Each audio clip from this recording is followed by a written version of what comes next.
Meghan and Harry's fans attack royal chef impact the Duchess of Sussex.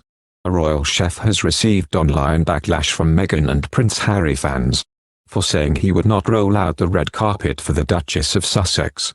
Celebrated royal chef Richard Carrigan has cooked for the Queen, as well as other members of the royal family, many of which have enjoyed his food free of charge.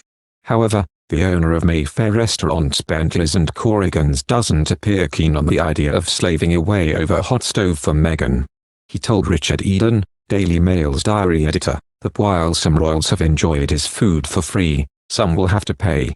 In an article, Mr. Eden said, celebrated chef Richard Carrigan has prepared food for the royal family, but does not appear keen to toil over a hot stove for the Duke and Duchess of Sussex. Asked if he'd cook for Meghan, the owner of Mayfair restaurants Bentley's and Corrigan's tells me, I cooked for the Queen free of charge, of course. And I'll cook for anyone, but let me just say, some people will have to pay. I'd let her in the restaurant, for sure, but the Queen had the red carpet rolled out. Would Meghan? I don't think so.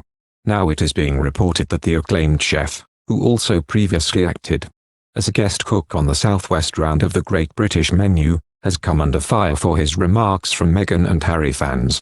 Mr. Eden tweeted that the celebrated restaurateur had dealt with a weekend of online abuse and accusations of racism. He added this was for daring to say he wouldn't want to cook for the Duchess of Sussex free of charge.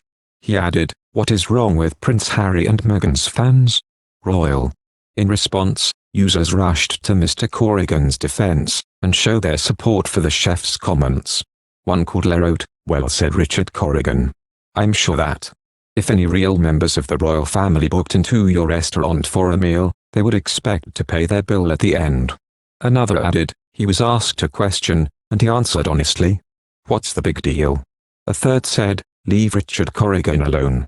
He's worked hard to get where he is, before adding my support goes to Richard.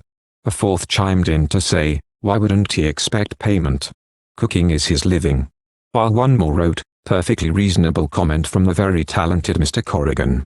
Others pointed out that it may not be an issue as Prince Harry and Meghan are reportedly unlikely to return to the UK anytime soon. A spokesperson for the Sussexes confirmed last week that Harry will not return home to attend a service dedicated to his late grandfather this month. Omid Scobie, royal editor of Harper's US, tweeted the news. He wrote, a spokesperson for the Sussexes confirms that Prince Harry will not be returning to the UK for the service of thanksgiving for the life of Prince Philip on the 29th of March. He does, however, hope to visit the Queen as soon as possible. It comes amid Harry's ongoing row with the Home Office over security provisions while he and his family are on British soil. The Sussexes received taxpayer-funded police protection when they were working royals but lost this when they stepped back in March 2020. Within a statement released in January, Harry's lawyer claimed he inherited a security risk at birth, for life which necessitated the need for security measures. The statement also claims that while the Sussexes pay for private security in the US, the security cannot replicate the necessary police protection needed whilst in the UK. The Duchess of Sussex called on teenage boys to value, appreciate and protect the women in their lives during a surprise school visit ahead of International Women's Day, and she urged them to set the example for some men who are not seeing it that same way. Your confidence comes in knowing that a woman by your side, not behind you, is actually something you shouldn't be threatened about but, opposed to that, you should feel really empowered in having that additional support that this is really about us working together. That's what gender equality means for me and having men part of that conversation saying there's nothing threatening about a woman coming up to the same level.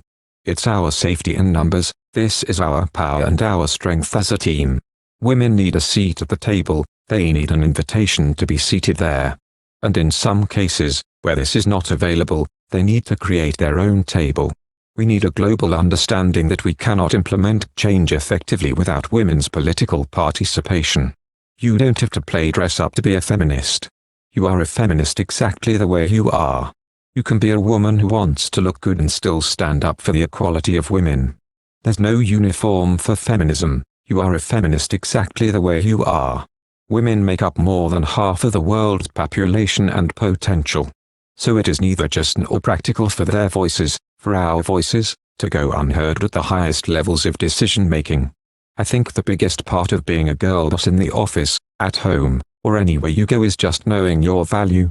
I hear a lot of people saying, when talking about girls' empowerment and women as well, you'll often hear people saying, "You're helping them find their voices." I fundamentally disagree with that. Women don't need to find their voice. They need to feel empowered to use it, and people need to be encouraged to listen. Thank you for watching. If you like our video, would you please help us like, share and subscribe our channel. Wish you happy to see our videos. Thank you very much.